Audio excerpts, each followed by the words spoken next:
Ladies and gentlemen, welcome to our C21 World Programming Supersession. Here is our moderator, Editor-in-Chief and Managing Director, C21 Media, David Jenkinson. Good afternoon, everybody. Welcome to the warm depths of the nightclub. We're just going to have a few more people file in, so while they're doing that, I'm just going to wait for a minute or two, but thanks for joining us.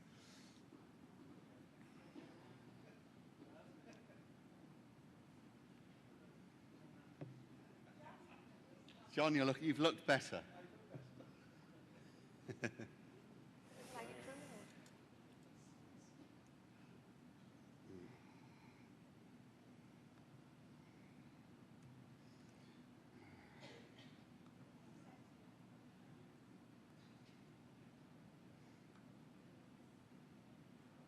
I don't know who set this up, but could I have someone from technical on the stage, please?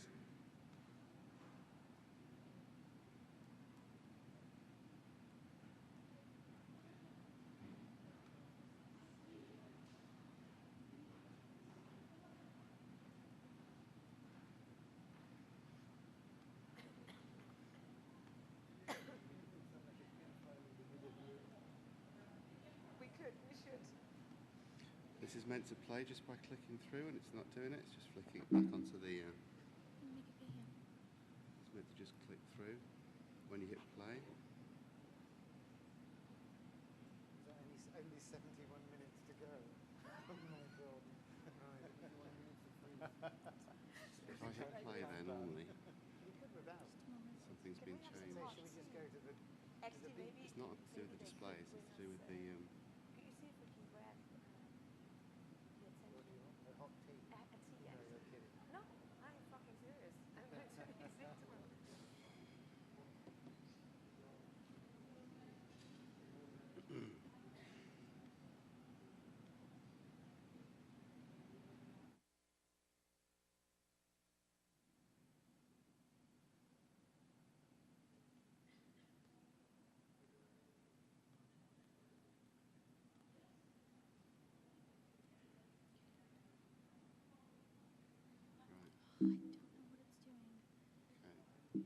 I can see from down here if you want me to get it back. I can't even get it on the screen now.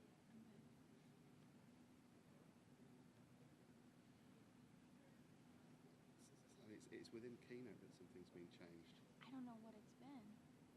I need my screen back. Go back. Can't see.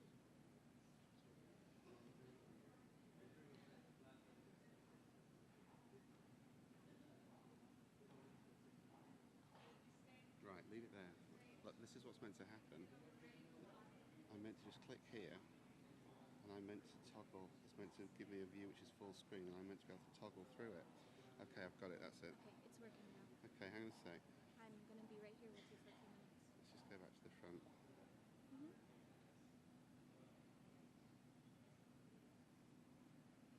Okay, I think that's it. I think you're right. All right. I'll be waiting right here. Okay, for you. cool. Is the sound on? Okay, welcome everybody. Technical difficulty is over, I think. My name's David Jenkinson. I'm the Editor-in-Chief and Managing Director of C21 Media in London. Can you hear me? And we are a publisher. We write about what's been made, what's been commissioned, and what works around the world in entertainment. And that's the sort of basis for the session today. I'm joined by a group of executives from around the world, all of whom have got a key role to play in what's been made and what's been acquired and what's been distributed worldwide. The basis of the conversation is formed around some profile interviews that we did during December, where we asked 50 of the world's leading broadcasters what one show currently defines their channel. And we did this in an attempt to uncover the current programming trends that are shaping world content. We also asked them to provide a clip of one key show that defines their channel, and a selection of those clips will be shown today, and then we're going to discuss the good points and the bad points of that programming. But before we go any further, I'd like to introduce you to the panel, and if you could each tell us in a very brief few sentences who you are and what you do. I'm Rob Kaplan. I work at APA in Los Angeles. We're an agency that represents top writers, producers, directors, showrunners and we bring their content, their concepts to pitch to both domestic and international networks, trying to find partnerships to exploit their intellectual property. I'm Avi Armoza from Armoza Formats. We are a company that focus on development and distribution of formats operating out of Israel to the international market. Kevin Ligo from ITV Studios. I've just joined just a couple of months ago as the managing director, and prior to that, I ran Channel 4 in the UK for 7 years or so. I'm Caroline, and I'm extremely cold now. But I'm also managing director of Banijay International, which is the acquisition and distribution arm for the Banijay Entertainment Group. I'm John Ranelagh, Head of Acquisitions at TV2 Norway and Deputy Chairman of Visati, which is a virtual studio company. Cool. Well, look, thanks for joining us in this in the frozen depths of Miami. If anyone's got a question at any time, just put your hand up and we'll get a microphone to you. It's as interactive as possible, so if you do have a point to make or a question to ask, do put your hand up and we'll get to you. So the questions that we pose to everybody, including the executives up here today, are what type of shows are on the up? What type of shows are on the wane? In 2011, what key elements are most required by broadcasters when commissioning shows? What's the commercial landscape currently like? And how is the co-production model providing new opportunity? And I suppose most importantly, looking for the next big thing, which is always difficult to do, what elements do we think that we find in some of the shows that these broadcasters are positioning themselves around that could lead us to what happens next? So before we go any further, I'm just going to ask each of the panelists to answer a first question, which is in 2011, and I'm going to start with you, John. What elements are required by broadcasters when commissioning and acquiring new shows? What's the current landscape like, and how is it different to perhaps a year or two ago? I think that there is a real will, at least, to reduce the acquiring of programming in favor of making more of your own, of more local production, because, frankly, the costs of the studios are becoming ridiculous. Secondly, the broad family entertainment is always going to be the mainstream. And thirdly, the unscripted reality lifestyle, that's a permanent hit.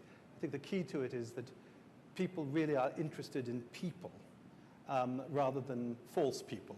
So drama, I think, is actually weak.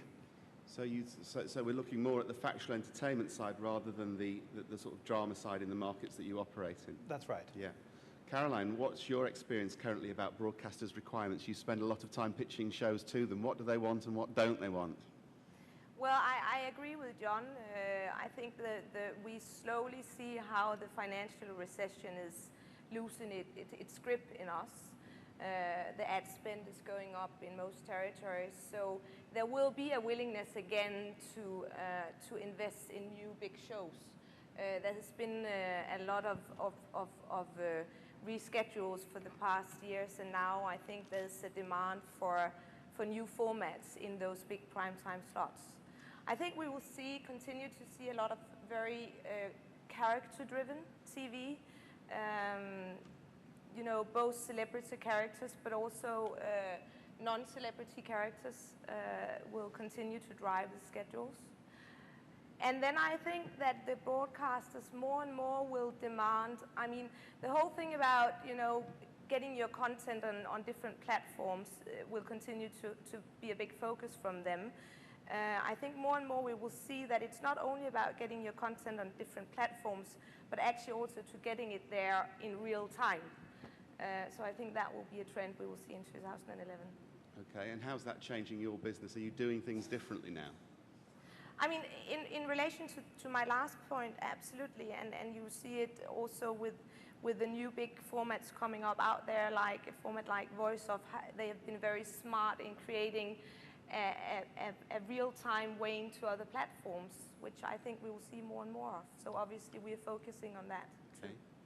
Okay. Kevin, ITV Studios is a prolific producer. What, in your relationships and conversations with the broadcasters, including your own network, how do you think schedules are changing and the content requirement is changing in 2011? Yes. Well, as I said, I'm quite new to the pitching to broadcasters. I've always been the broadcaster, so I can now reveal the secrets of the broadcaster, basically, which is they don't know what they want. The idea that they would know what the key elements are is nothing but risible. I would say the next big hit is always going to be the thing that is not like preceding shows. So the derivative format is the death of the industry, and the best broadcasters are the ones that are prepared to take a risk on something which is not like something else. And when you look back at when television shifted slightly and whatever was the new big thing, it's usually because it's not a derivative format of anything else. So you see all these different versions of formatted factual now, of Undercover Boss and Wife Swap and all these things, and they're all a trend. They're all a little bit less than the thing that preceded them that was original and rather wonderful. And so the truth is that no one will know what the next big thing is until it appears. But I think broadcasters need to be bullied by the producers into taking the things that are definitely not like things that they've had before. So that's what I would say is going to happen. How do you do that? I mean, bullying a broadcaster is not the I easiest find thing to do. bribing is Bribery. good. Sexual favours. You do anything. I've learned now how you sell shows to broadcasters. But yeah.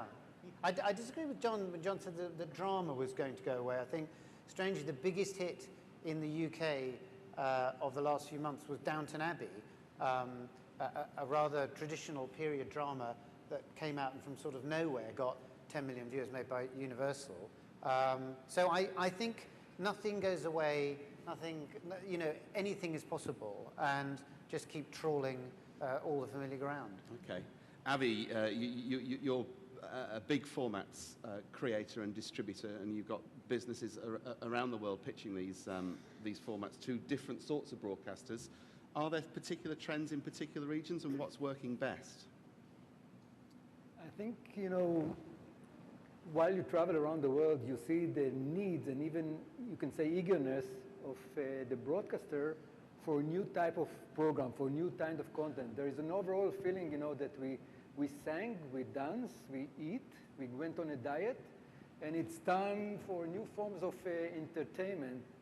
But nevertheless, even if you see this eagerness, you don't see the courage of the broadcasters to take the risk and launch a new kind of formats. And yes, I will go with the advice and try to do anything that's possible, because otherwise we will stay at the same place. But I don't think that we will be able to stay in the same place, because our clients, our audience is changing, and they are changing the way that they are consuming our content, and this and changing of the business model will force all of us to come with a new type of content, new model of content, and this is actually the focus of our company, is trying to come with the new generation of cross-platform content, the ability to meet the audience wherever they are, to create strong content brand that will find the viewers wherever they are and will able to generate traffic from one platform to another. Now, Rob, you spend a lot of time packaging content, and you have a US perspective on things to a certain extent, but how does the rest of the world look from America? A lot of the U.S. executives that we pitch are looking overseas because a lot more risk is taken overseas. A lot of times they'll say, well, here's exactly what we're looking for, and then we'll bring it to them, original, and they'll say, well, yeah, but we want to see tape. So then we have to look overseas to get that tape and to find partners to come up with these original ideas, because a lot of these executives, unfortunately, are afraid for their jobs. If they're investing millions of dollars, they want to work with production companies that they know. They want to have something that they can see and prove to their executives that they work with that this is a great idea. And so you try to bring them as a packaging agent as many good ideas as possible that have support behind them. Now, new trends could be advertisers coming to the table along with you, bringing a proven format, bringing in co-production money, as we'll get to. But you try to make it as easy for the commissioning editors to say, this is a great idea, we believe in it, and we're going to take a chance on it. Make their jobs easy for them. Cool. Well, they'll probably find us a year from now just all frozen to the spot. So let's hope someone sends out a message. We're going to look through some programs that have been presented by about 20 broadcasters as their sort of typical shows that they think will represent the sort of programming they're going to be developing going forwards. There's a short sheet for each of them which just has a little bit more information, and then there's a 30-second clip. We're going to go through them at about 6 or 7 at a time and then stop for some more debate. So it'll be interesting to see as we go through this stuff whether you think there are good things and bad things in these shows that will actually impact how programming is developed in the coming years. So we're going to start off with Australia, which is a big developer of formats, and see what some of the networks down there are currently relying on for their schedules. And this is from ABC Australia, which, contrary to John's thoughts, is backing drama quite heavily at the moment. So this is a show called Rake. Delighted you could make it. Only you and Beyonce have the pulling power. Cleveland Green is anything but conventional. You don't want me doing any real prep, do you? Life is one big party. I say it was great sex. You got what you paid for. We are all animals, Mr. Green. I know I'm all animal, Dr. D'Antonio. He's a hopeless case. I am this close to referring your conduct to the Bar Association. Who says lawyers are law-abiding? Well done. My Kitchen Rules, a format that's worked all over the world, is now doing very well in Australia. Cooking is definitely a trend in the international business, pulling a 30% share and working very well for 7 down in Australia. This is how they do it. We're heading around Australia on an incredible cooking challenge. Let's do this. Real people. Please watch that pasta really carefully. In real kitchens. There seems to be a lot of stress going on in the kitchen. Must transform normal homes into instant restaurants. I was impressed and a little bit intimidated. For one pressure cooker night. Just get with it. I started to think, what's going on in that kitchen? Miss, don't lose your cool. I'm ready. Teams of 2 battle it out against the clock. I just want to shoot that clock.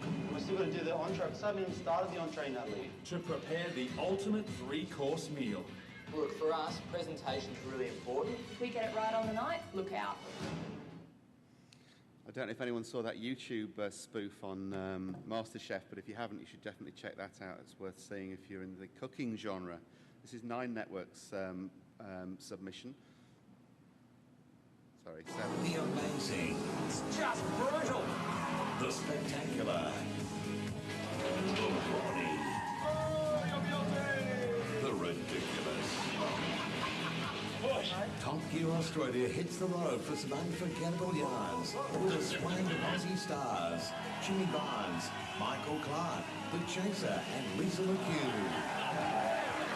New Top Gear Australia, coming soon on 9. And again, Undercover Boss seems to be one of those formats that's working well all over the world. And for 10, it's certainly done big numbers with it, pulling those 42% shares. So let's see how they've remade it down there. Hello, sir. How are you, sir? Good, thank you. How are you? Good, thank you, sir. Do you know who I am? No.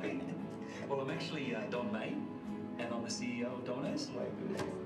Your whole approach to our business really inspires me, and I'm being very genuine and honest with you in saying that I think it's so special, and I want to make sure that we actually bring it to customers. It was a special moment. Just looking at that initial sort of group of clips, all of which are presented by these networks as typical of what they want to develop, what do you think, what sort of shows are on the up? What are the elements in those shows that are on the up, Rob? What do you think? I think it's all about character and storytelling. And when you have outspoken characters or compelling characters that you can wrap either a standalone episode around, or you can draw it over a series of 8 episodes to 10 episodes, when you can tell the stories and become engrossed in their story, whether you love them or you hate them. In America, we represent a number of clients that have reality shows, and those reality shows get their own spin-off shows. So the networks are looking to brand personalities and monetize them in a different way than has been typical. So what I think is working is formats that go to the homes of these people, go to their lives, experience it with them, and then from a business standpoint, trying to take it the next step down the line to monetize their fame rather than having a one-off or a two-off. Okay. Avi, what about yourself? I think, we don't see yet a new way of storytelling here. We do see, character-driven programs that focus about real people. I would expect, the shows, those shows that there is a new language actually that happening in the internet and the cross-platform element, which is we actually follow a cultural revolution of self-exposure, of bringing new language of communication between people, and we don't yet see it on television, and I think this call for a new type of content. Kevin? Yeah, well, we saw completely different sorts of shows there. So a legal drama looked good. I don't know anything about it. In Australia, cookery shows, Undercover Boss. So I think it just illustrates that everything's on the way up and everything's on the way down. I just don't think you can generalize to any degree that makes it useful for anyone. But if you take cookery, for example, ITV Studios makes quite a lot. We make Hell's Kitchen here, Kitchen Nightmares. We make Come Dine With Me, which is almost, I think, our most successful show internationally. I think it's on in 30 countries now. But will food be exhausted? Does that mean there's too many food shows? I doubt it. But it needs to be not a show, I suspect, where a bunch of people get together in their houses and have a cook-off. But you never know. It's all in the doing. I think sometimes this obsession that you pick up from these events on the format is not that healthy, because there are 1,000 formats that are pretty similar for a cookery show, and I always ask, yes, but who's making it? That is, you do need the idea, but the idea can be realized in a good or a bad way, and so often people rush to just make things without really thinking about who's the producer. You want to look into the eyes of the person who's going to make this come alive and tell a story in a great TV way. What do you have in development at the moment that you think is different in terms of moving things on to the next level? And does that have a history in something that's on at the moment? Do you take things and move them on, or do you create them from scratch? Yeah, obviously we have a number of things in development that are going to be so big that if I told you what they were, I'd have to kill every single one of you. But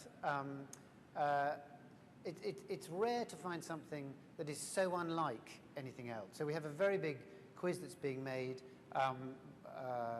in the UK, but for America and here, which is, I suppose, in the tradition of Millionaire, because I kind of feel there's a lack of that, certainly in the UK, on television at the moment, and these things never go away. We know that if you take the biggest examples of today of X Factor and Pop Idol and what have you, they aren't particularly new.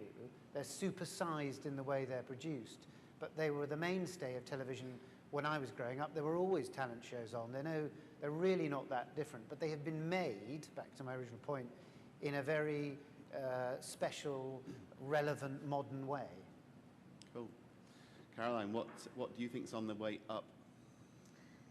I mean, I do agree. I think it's hard to say, because it's really all about how you choose to tell the story, and within every genre you can have a hit if you tell the story the right way. But I do think that the very character-driven TV will, and the less constructed TV, I think that viewers more and more is demanding the real story and the less constructed story.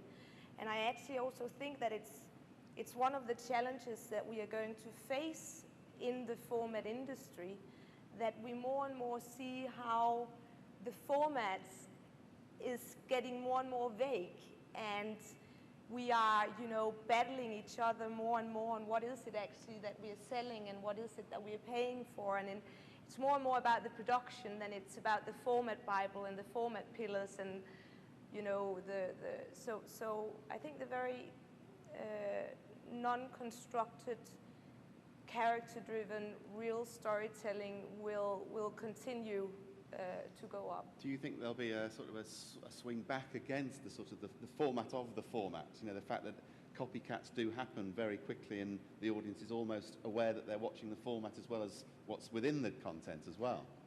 I think we will be challenged in this. I think we will all have to rethink the way we work as distributors and as format buyers, and it's much more now about production and co-production, and as you say, like who's actually producing it, because you can have the same pitch from 10 different companies and they will deliver 10 different ways of telling the story. Yeah. So I think the complexity of our industry is getting more and more clear.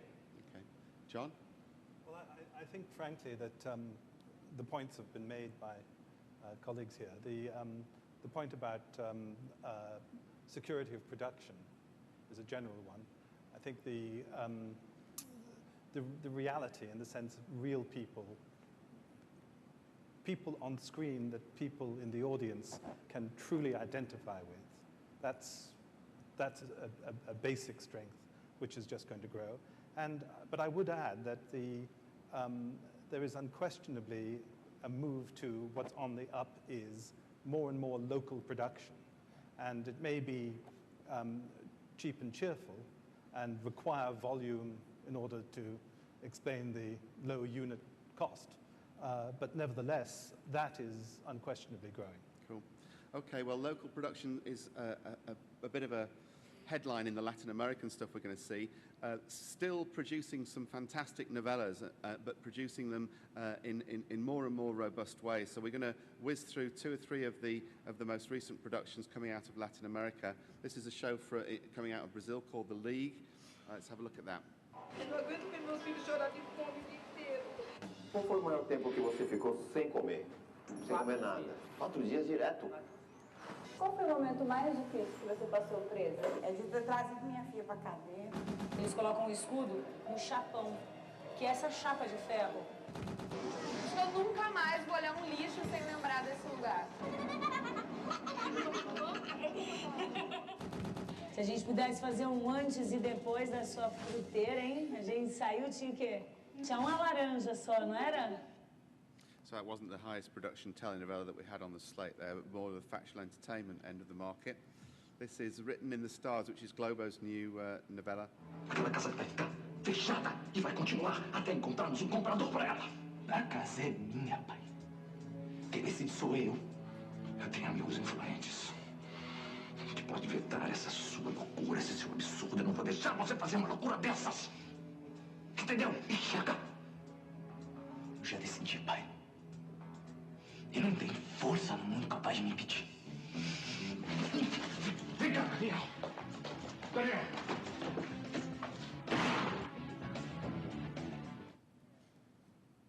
And Drowning City from TV Azteca. ¿Dónde estás? En alguna parte del drenaje. ¿Quién eres?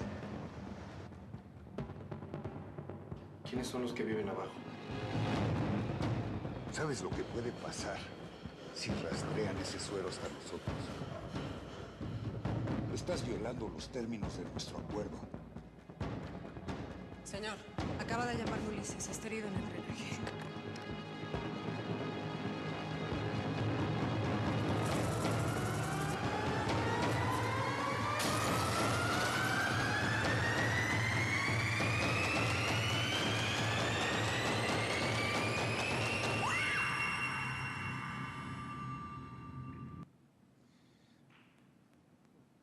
Perfect Woman. This is an interesting one. I quite liked receiving this one. This is the story of 6 women who live in a country where many want to become what men dream of. The perfect woman. To that end, they'll try anything: plastic surgery, exercise, diets, Botox. But it is also, and most of all, a story about different types of love. The reign of vanity, social exclusion, ambition, fame and its delusions, ego worship, and the role of family as a person's strength and support. So the novellas are still riding very, very high and very strong in Latin America, but in terms of sort of other programming that's working over there, Caroline and Abby, have you had any luck in developing relationships with the Latin American market with some of your formats, or are there still ways to go? Not very much. You know, they're still very much focusing on the telenovela side, and not so much. They don't have so much available, you know, slots for other kind of programming. And whenever they take an international format, is only one that's been proven to be on a very strong record. We have some hope in now when, you know, channels be expanding and there'll be in the launch of a new digital channel, that then there will be more open for, you know, for new type of content. But in the meantime, telenovela is on riding high. Running, well, let's go to Scandinavia. We've sort of moving into the European markets because of the factual entertainment and the format development, which tends to travel a little bit more easily. So I'm going to move to Finland to start with, and this is on YLE. Huolet vain olivat toisenlaisia kuin nykysarjoissa. Riittävätkö rahat kananmuniin? Söikö se taaskaan tarpeeksi? Heikki ja Kaija oli kaikkien aikojen ensimmäinen suomalainen perhesarja, ja sen tuttu arkisuus kiehtoi katsojia peräti 10 vuotta.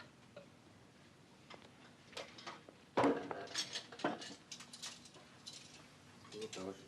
Ole hyvä. Voisit sä saanut syödä enemmän? I think it's a little bit lost in translation, but it is a retrospective show. Fish on Cake from C4 Nellan in Finland also is quite an interesting factual entertainment show, I think. 4 tähden illallinen yhdistää joka viikko 4 julkkista kisaamaan siitä, kuka heistä tarjoilee viikon parhaan illallisen. Kukin heistä valmistaa vuorollaan 3 lajin menyn muulle ryhmälle, joko kotonaan tai muussa itselleen tärkeässä paikassa. Kokkaustaidot vaihtelevat suuresti. Osalta homma sujuu kuin tanssi, toiset joutuvat turvautumaan apujoukkoihin.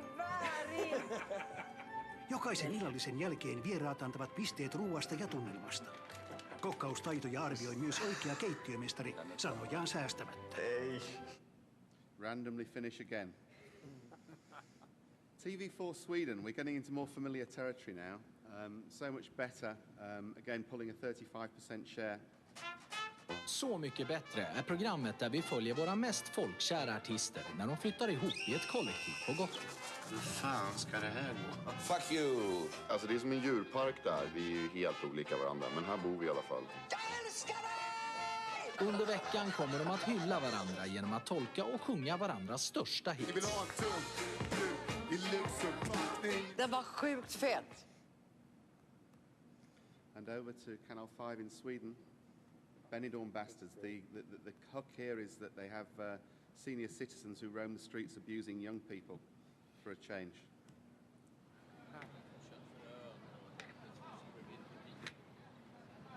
Tänk, jag vet vad ni tänker. Ni tänker så här, ligger de där gamlingarna med varandra fortfarande? Va? Det ska ni skita i.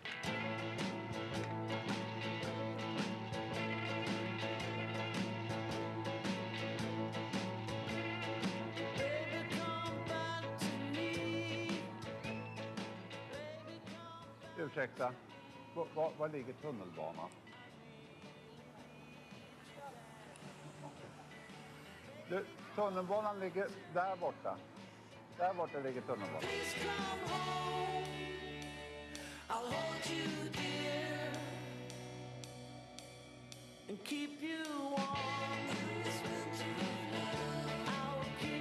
Gives us all hope. Over in Denmark, Too Fat to Fight gives us all hope. Søværnets flådestation i Frederikshavn. Det er den anden camp af i alt 6, og der er nu gået 2,5 uger siden BS startede processen med at give de kasserede drenge en ny chance for at komme i forsvaret. Min selvtillid den har været meget nede, siden jeg fik at vide, at du skulle få tip. Jeg kan godt tænke mig at komme ind til Søværnet, og så få noget ansvar, og sejre på skulderen. Jeg vil rigtig gerne ind i forsvaret. Det vil kunne ændre mit liv på rigtig mange måder. Jeg synes, det er en stor udfordring at tage 12 tykke drenge, og på så kort tid få dem til at bestå forsvarets basiskrav. I'm going to just stop there because I think what we saw was lots of local production, John. Some of it done very cheaply. but clearly pulling big audiences. That's right. I think that I have to point out that Finland is actually Nordic, not Scandinavian. Oh yes. Yes, it is, and it's. I think that it's kind of a demonstration of at least my experience, which is exactly what we saw. That it is cheaper, more volume, local production about real things and real people. That I think is unquestionably growing. And Caroline, is that taking up slots for other shows that you'd be trying to sell into those places? How are you finding that local production acquired balance at the moment in the international market? I agree with John that it's like that the broadcasters, to brand themselves in the ever more competitive market, they need to make local productions for their viewers. I think in regards to Scandinavia, it will continue to be a very creative part of the world. I think that you have quite a unique combination there of a very, very demanding audience that is, you know, the level of education is very high. The viewers are demanding a very, very broad range of programming to be satisfied. You can produce quite cheaply there at a very high quality. And you have some brave broadcasters that are willing to take risks in that region. Jumping back to the Latin American market that you showed us before, I think that a trend we will see going forward is that emerging format markets that before were not the first you were thinking about when you were discussing the format industry, will be more and more on the format map. A region like South America, Middle East, we have seen already stuff coming out of Japan, but you know, a country like India, we will see more. So I think that the world of the format industry will broaden up. Cool.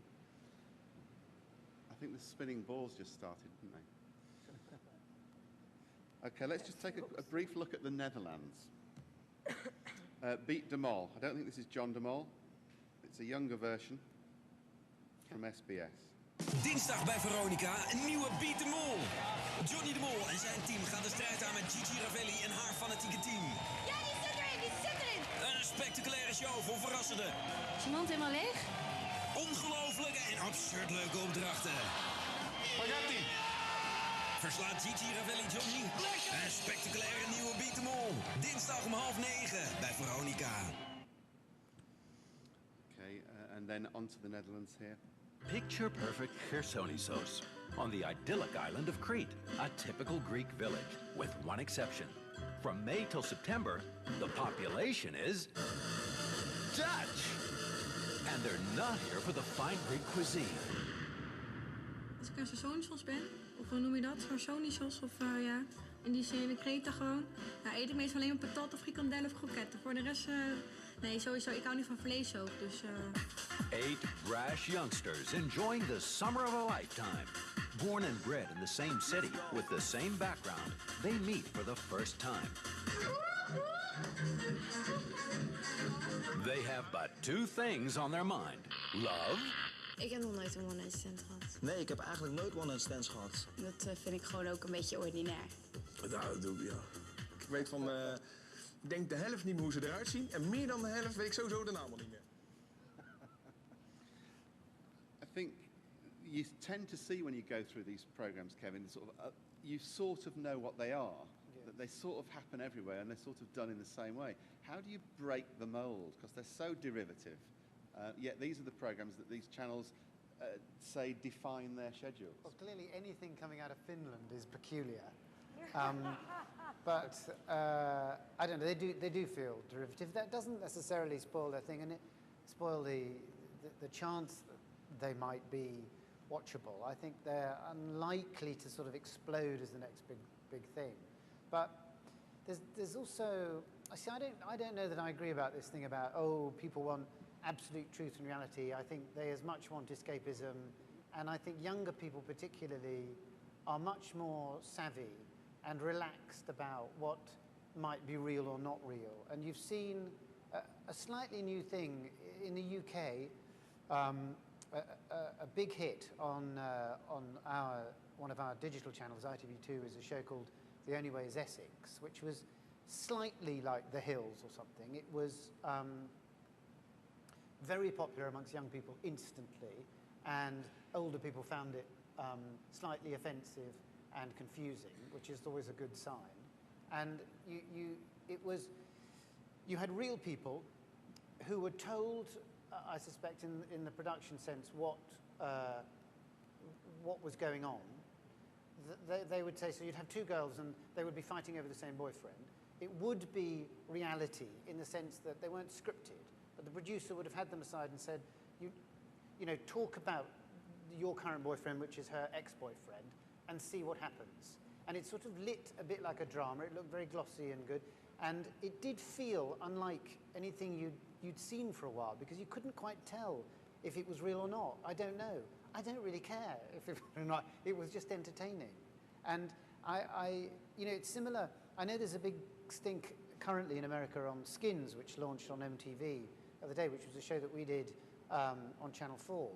And I love this sort of strange reaction people can have to program, which might show teenagers taking drugs or something like that, which of course no teenager has ever done. And it's so I think the truth can come out in drama or in reality by doing things that perhaps you don't show very often. And I think in America, MTV should probably be delighted by the fact that people are saying, oh, don't watch this show, teenagers, it's too raunchy for you. You know, you couldn't get a better sort of publicity cry. So I think the slight changes like that in the way things are done is quite refreshing. And there seems to be quite a lot of it about. The Trip did a bit of that, didn't it, as well, in the UK? Yes, The Trip was I doubt anyone here saw The Trip. It was a very strange kind of postmodern, self-indulgent take on a comedy show. I don't know if yes, it was original. Nobody really watched it, but it was very good. Yeah. Does anybody have a question for any of the panel at the moment? If you do, just put your hand up. Everyone too cold? Okay.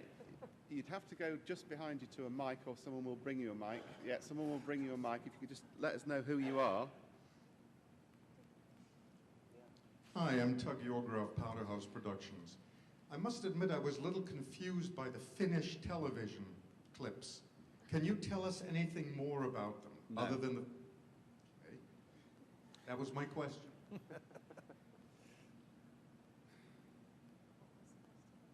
Any other questions?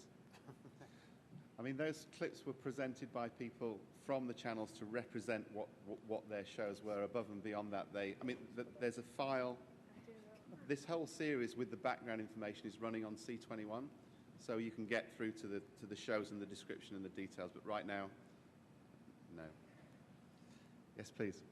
Kate Bulkley. I'm a journalist based in the UK. There was a session that just came before the session where Steve Morrison, who runs a very big UK production company called All3 Media, was talking, and he's opening a lot of branches of All3 Media production companies in the US.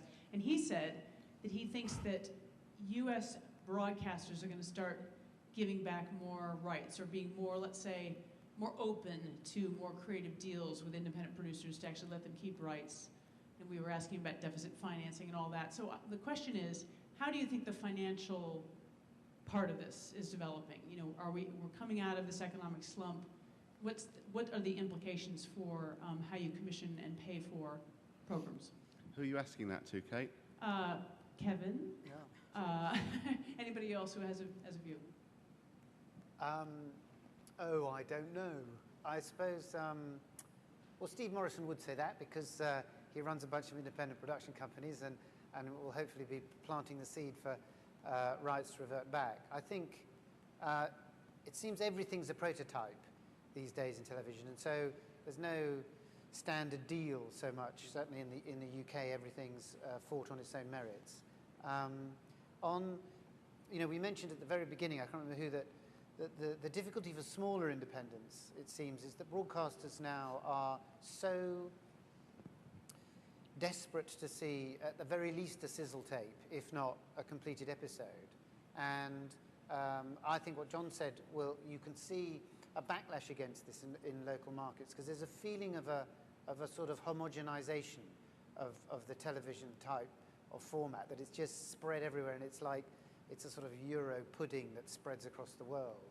And I can imagine how when local production comes up, so that one in, was it Sweden, with the hidden camera, the old people taking the piss, it looked fun, would feel very refreshing to a Swedish audience, a domestic audience, that wouldn't have felt like this was a retreading of some imperialistic import.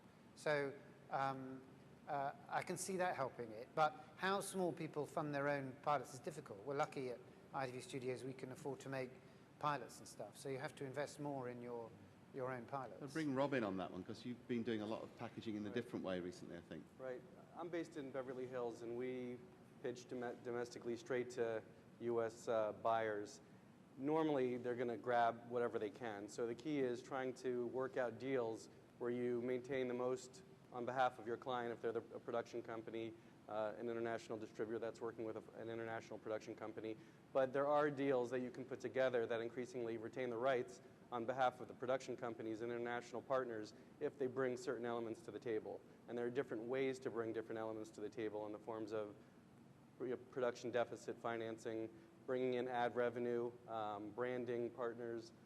So the more that you bring to the table, the more that you're able to keep, or at least try to negotiate to keep more of the back end. So yes, I wouldn't say it's a trend. You have to literally pull their teeth to get it, and it's a long negotiation process.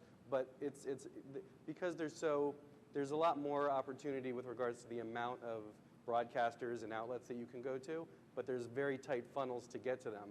So at the end of the day, the key is, how do we get this greenlit? And broadcasters are looking for ways to since their budgets are shrinking, to get more content in the door as well, so they're willing to give up some of the back end if you bring them a little more to help, deficit the episodes. Yeah. Abby, what's your view on that?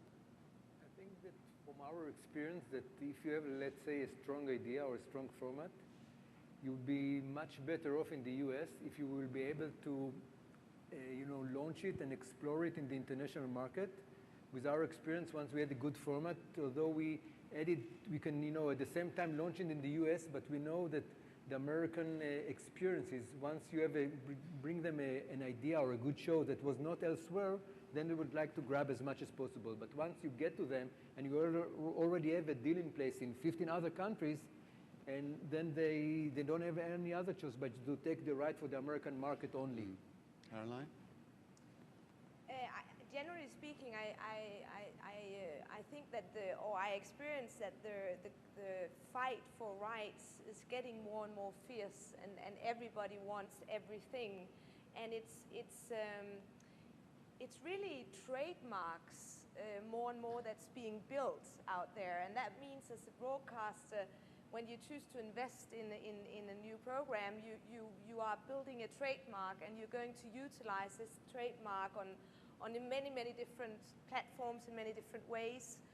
So I must say, in what I'm experiencing, dealing with the people around the world, I see that the competition of the rights on all levels are getting more and more fierce, and everybody wants to own everything. Any more questions at this point? Okay, so we'll take a look at France.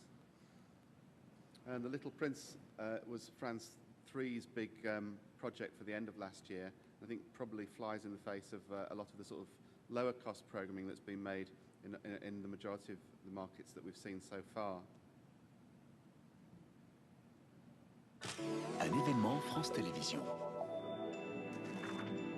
Sur France 3, découvrez votre premier cadeau de Noël en toute première partie de soirée. Tu es vraiment un prince? En tout cas, c'est comme ça qu'on m'appelle. Le Petit Prince, un héros mythique pour un réveillon des plus animés. Prêt à faire un petit voyage dans le temps, renard? Au-delà du livre, l'aventure se poursuit de planète en planète. Ouais! Le plus bel hommage au chef-d'œuvre de Saint-Exupéry. Le Petit Prince, vendredi 24 à 20h35 sur France 3.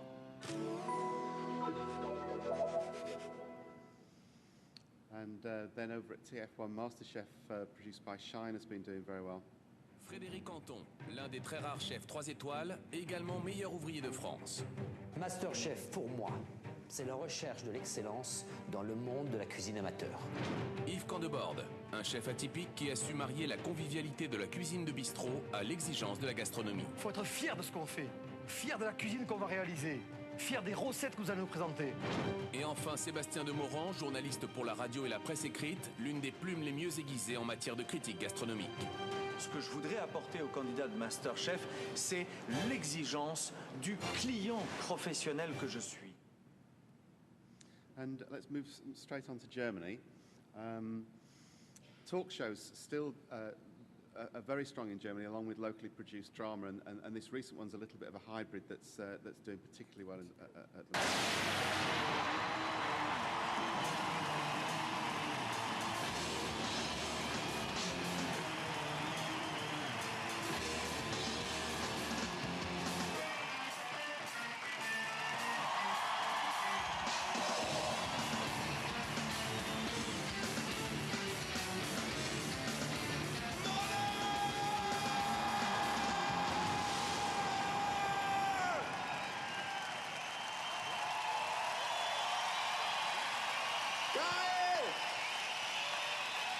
Yes!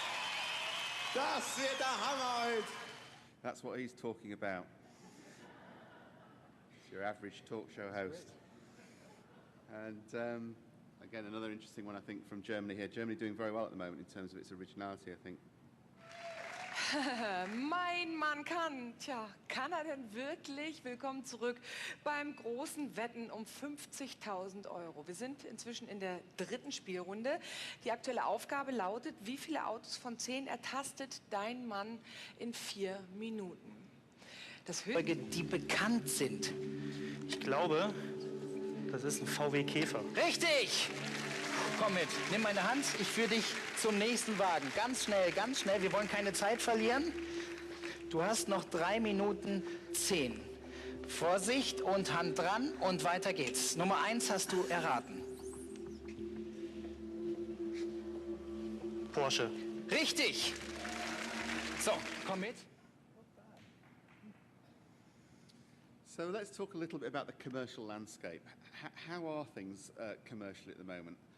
John, good, bad, over the recession, getting better, terrible? Getting better. We've done in Norway exceptionally well. But it's interesting about the commercial element of the landscape. I think that we were facing a real change in what we've been doing. I mean, we are broadcasters, we are not niche casters. And the problem has been for the last 10, 15 years that too many broadcasters have listened to their children instead of listening to themselves. It's the mistake that Robert McNamara made in Vietnam. He listened to his children and there was a big mess. We no longer, I think, can expect to get the sub-25-year-old audience. That's really fragmenting into niches all over the place. And if we go for them, we risk the bigger audience, which is 25 plus. And so I think that the business is breaking like that, but at the same time, there's no question that the production that comes from broadcasting, what Kevin is doing, is actually the source of it all.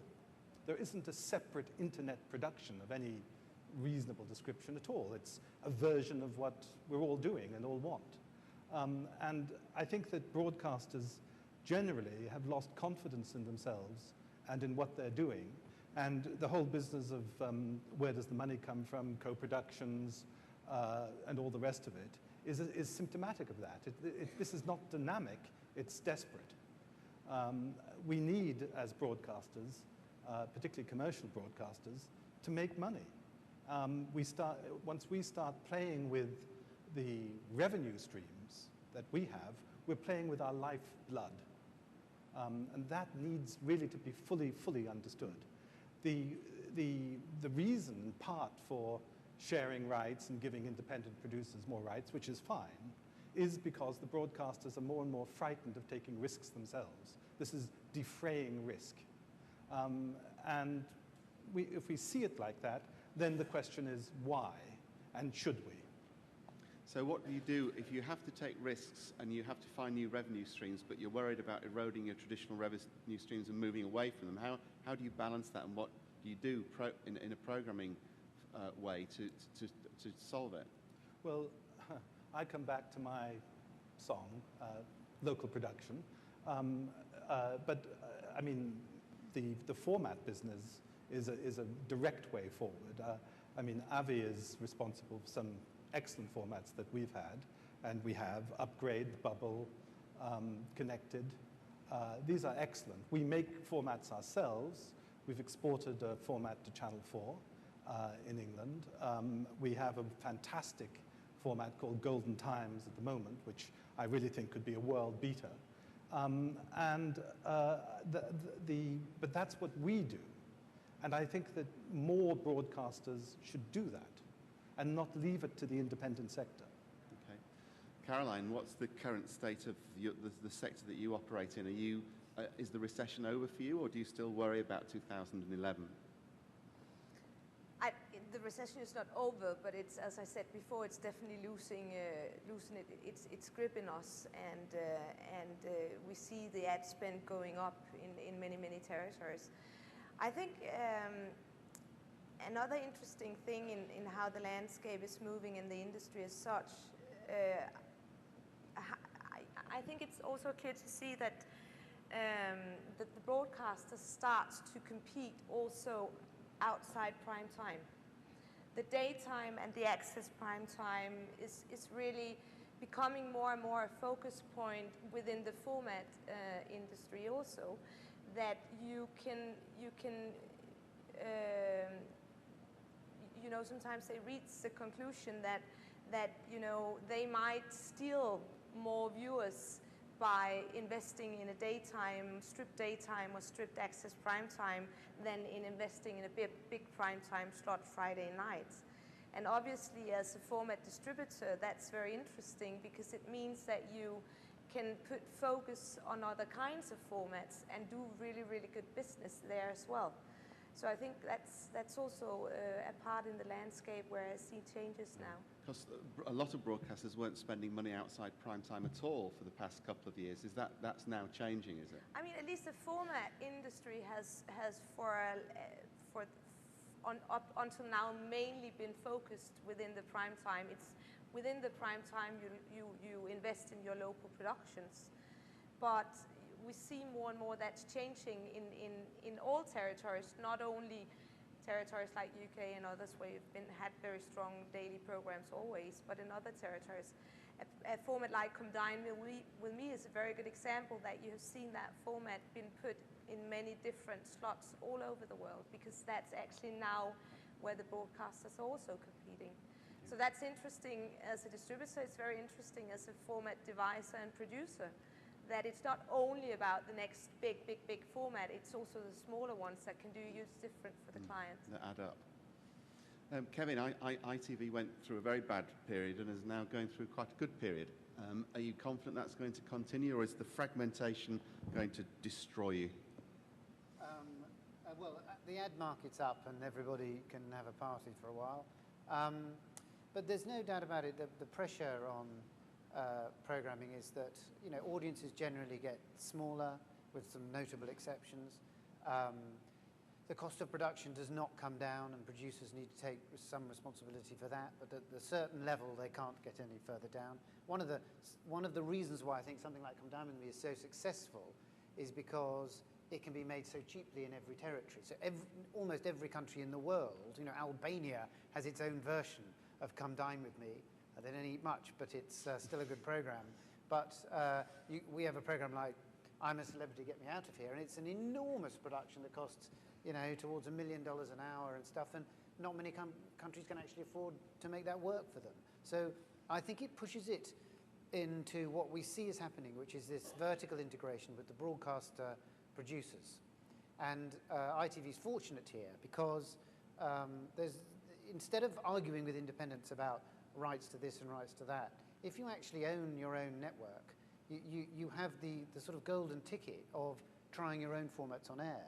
And I think this is where actually the UK daytime has always been strong, and where these formats have, shows started in UK daytime, have rolled out across the world. And Holland before it has been very successful in this. So I think there's an advantage to the broadcaster-producer model, and I think it will squeeze a bit on the independents. And do you predict that advertising will continue to rise for the next year or two? Are you looking? I have no fucking idea. Nobody knows. So Martin Sorrell will tell us, I'm sure. Okay. Yeah. Avi, what do you find in the commercial markets that you deal in at the moment? Are you quietly confident, or do you still have concerns that these markets are under pressure? Because there was a lot of worry when the recession started that broadcasters were going to reset the bar and pay less for content, and once things got better, wouldn't put the prices back up again. Have they put the prices back up again, or do they still want the discount? No, I think that everyone is still concerned of trying to find a cost-effective type of show. They are not willing to spend much more. But, you know, nobody has stopped broadcasting, even at the time of the recession. So there is still need for a content.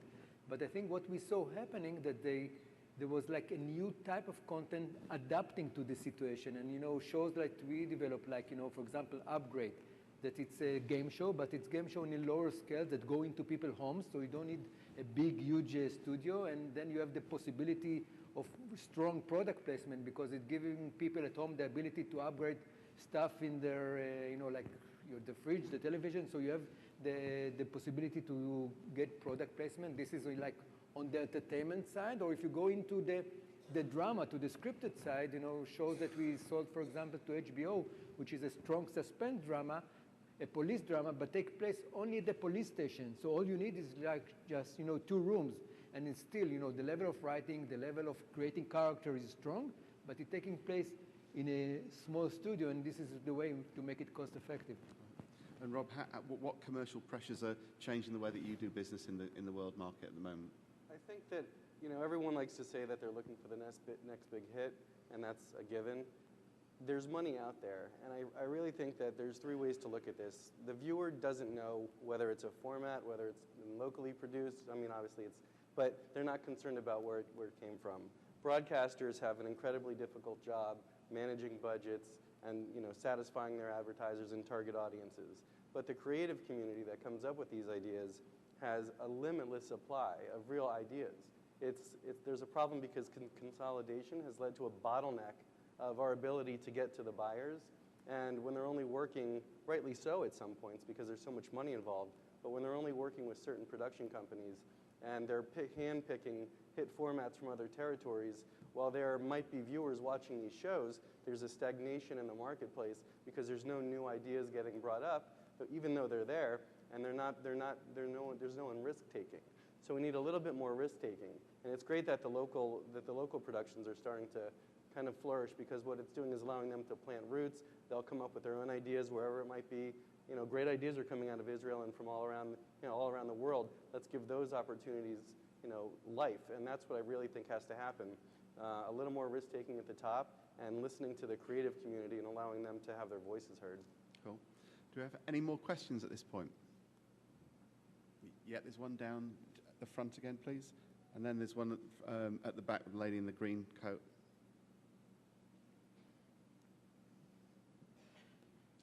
Tug Yogra, Powderhouse again.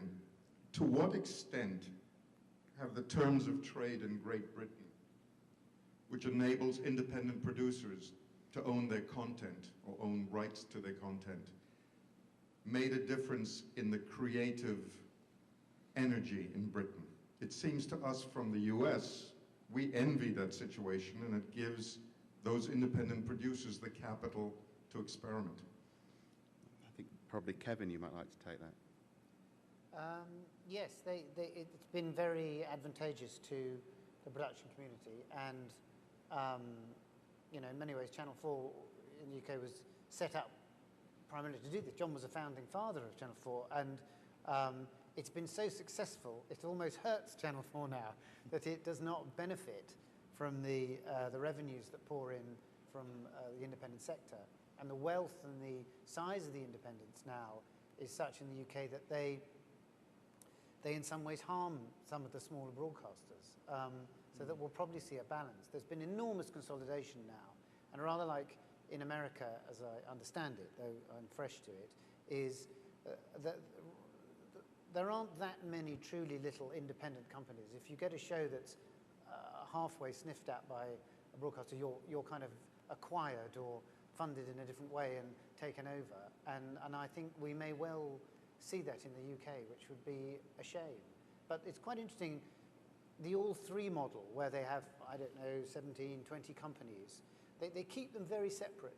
They have the same spirit and culture as a small entrepreneurial group of producers, and it seems to work very well. I think the old-fashioned way of building a huge place where all funny people into block C, please, and come up with a funny show is not necessarily the best way anymore of doing things. And that ability that the small independent had of having to make its own living, knowing that it controlled its format, you saw as a buyer the passion in the eyes of the independent producers that sometimes you didn't get from the great big sort of conglomerates. So I do think it obviously, owning their own content, motivated them, made them see that there was a world out there which would enable them to see their stories. It wasn't driven by money at first. It was, oh, how brilliant, my program can be seen by more people, how exciting is that? And always that's a sort of very fresh and enlightening thing to come across. So yeah, it's had a good effect. Cool. And there was another question just there. If you keep talking, it should go on. Softly. Oh. Hi, I have two questions. The first one, as an independent producer, if you're not an Endemol or Fremantle, I keep hearing that without a US premiere, it's very hard to sell a show overseas. So could you address that first? And then I have a second question. Is that true? I'm not sure. I could jump on Yeah, why don't you try No, that's not true. You can directly take a concept to the international market. The problem with that is you have no track record as a major producer domestically, and you don't have a track record in the other territory. So what the ideal situation would be is to partner yourself, option the project, or develop the project with a respected production company that has good relationships with the specific network in question, that produces the genre of programming that you have, and then get that on the air, and then bring it back to the US, because that's actually what the US is looking for anyway. So it's look overseas, find partners that you can work with, get it on the air, and then bring it around as a format. And you had a second question? The second question. Oh, sorry. Sorry, Caroline. Just to add, it is hard, and there's a lot of paper ideas out there. It's not a lack of there's a very important difference between creativity and innovation, and there's plenty of wonderful TV ideas out there. The trick is actually to put them on the screen and get them piloted. And without that last part, it is, in my opinion, very, very hard. And that's where you need to hook up with the right people and to get funds to do the pilots. I think it will always be like that. That relates to my next question, actually. So my next question has to do with domestic networks wanting to brand it. So I've shot, say 80 hours of something, ready to do a pilot, and everybody's saying, don't tell anybody you've shot that. Just do the sizzle reel and the one sheet because the network wants to have their thumbprint on it. Could you address that? Again, in other words, don't do a pilot because everybody wants to brand it for their own thing and just bring in like a sizzle reel, and don't actually produce the show if you're an independent producer. So maybe that goes back to what you were saying about partnering. Yeah, I mean, again, domestically and internationally, if you have tons of money to throw around, you can produce a half hour. The networks are going to see it, and you guys can certainly answer this, and they're going to put their own thumbprint on it anyway, regardless. A sizzle will give a good sense of what it's about, and it certainly helps you get your foot in the door and show that you're a creative person, have a good grasp of what the format and the project is, and you really have your imprint on it, and that will allow you to maintain more rights and hopefully some control as you move along into the development process. But unless you have a lot of money and you don't care about spending a lot of money, you don't need a full pilot. That money should always come from somebody else's pocket if you can help it. think it's very much different if you're looking, into the international market or into your own local market, because into the, each local market has its own rules and regulation and the way that you need to pitch a program. But if you want to launch show internationally, you cannot come with an idea. You cannot come with a paper format. You need to be fully developed. You need to be able to take the risk and produce a pilot and create all the Bible and all the necessary elements, because you need to have something to sell. And at the idea level, most of the ideas are the same.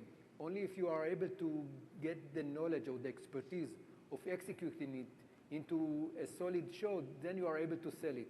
And once you have this show, it's not really different if you sell it, to a head of programming in France or in Norway or in Sweden, because all of them are looking for the same. They're looking for a strong, fully developed idea. Cool. Well, and I think also you can be absolutely sure that most likely your idea there will be very, very similar ideas out there at the exact same time.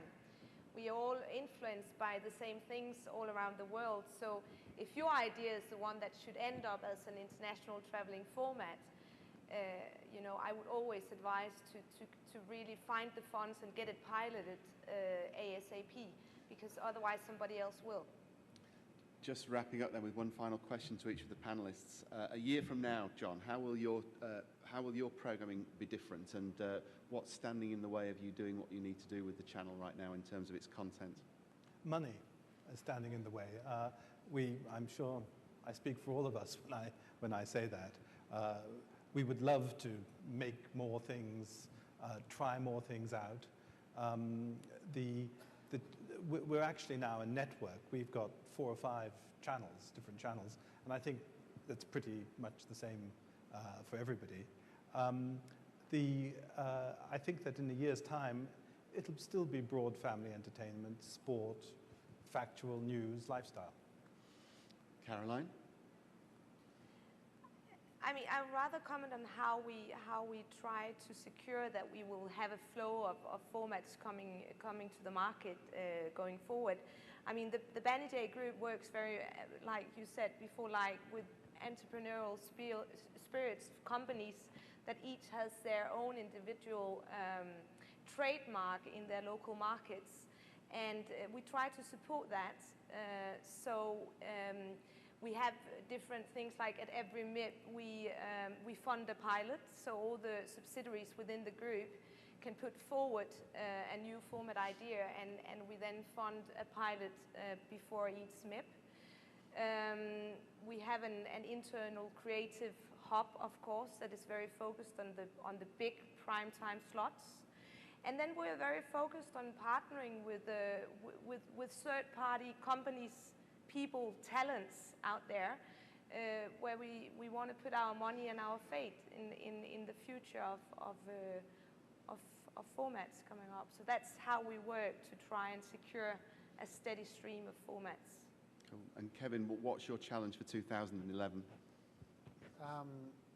Making more stuff, but I think the key really is there's a question that people sometimes don't ask themselves when they're pitching programs, which is, would you honestly really watch this yourself sitting at home on a wet Wednesday night at 8:30? And I think if you can believe that you really would, you'll have a much better chance of selling it, because you must trust your own viewing experiences. Sometimes this is television. This isn't widgets, and I think you've all come into television because presumably you love it, and trust your own judgment about what you genuinely think would work, and that is an infectious thing in the pitching. Cool.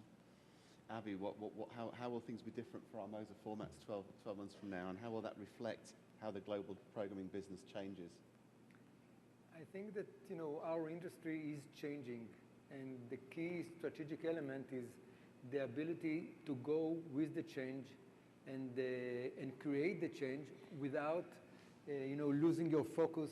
And in the meantime, the ability to get the funding and the money is still on television, but there is a shift, and you need to be able to follow the shift and be able to get to the audience there and not losing your focus. Cool. Rob, final word from you. I would just say everybody has ideas, and the way to get those ideas in the right hands is to have the relationships and the knowledge to put together the elements. It's always fluid. Sometimes you'll have a little bit of money, go find money somewhere else. Sometimes you'll have a great idea, but you need to find the right producer or production partner that can help you get it in front of the right people. Sometimes you just need to find other ways. Don't take no for an answer. A great idea is a great idea. Network executives are always changing their mind as to what they want, and if one thing works, boom, there's going to be a bunch of derivatives. So it's just a matter of if you have a great idea, package it as well as you can with the right partners, and that goes from funding to creative to distribution so that you can realize your idea. Cool. Yeah. Well, thanks for sitting with us through the big chill, and I'd like to thank the panelists ever so much. Ladies and gentlemen, the panel.